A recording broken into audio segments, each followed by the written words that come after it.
che meraviglia! Siamo ai giardini acquatici, i protagonisti dell'estate, e come dice la parola stessa, giardino acquatico, perché al posto di aiuole, ninfee contenute in vasi che sembrano proprio delle vere e proprie aiuole.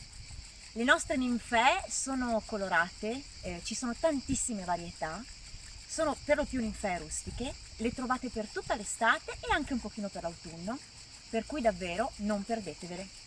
Le ninfee sono dei fiori magici, sono stati ripresi dai pittori. Monet per eccellenza dipinse le ninfee fino a quando perse la vista, ma anche descritte dai poeti. Sono fiori che a pelo d'acqua sbocciano la mattina presto e si richiudono la sera, con tempistiche e modi diversi. Sono fiori uno diverso dall'altro, ma non solo per i fiori, per le loro foglie che galleggiano sull'acqua e che le rendono ancora più speciali.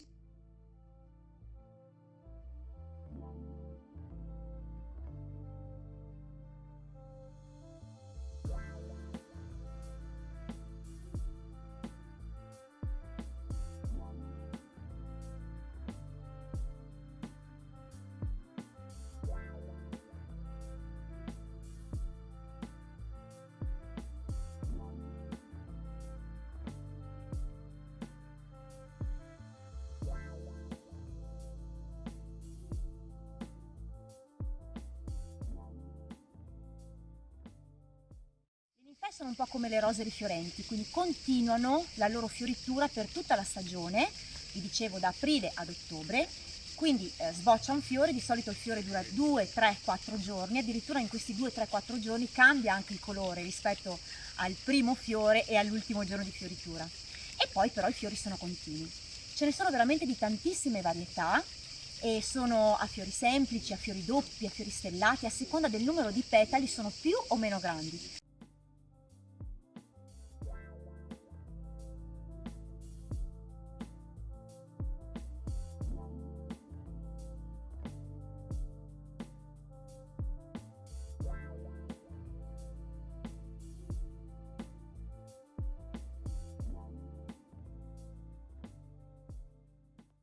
Quando parliamo di ninfee non possiamo non pensare ai laghetti fioriti all'interno del grande tappeto erboso.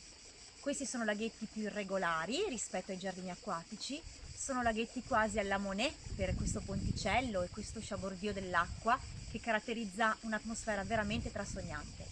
Se venite in questo periodo al parco, le cicale, la tranquillità e una brezza veramente deliziosa vi accompagna in questo punto meraviglioso del parco dove potete leggere, meditare, fare yoga o semplicemente osservare la bellezza.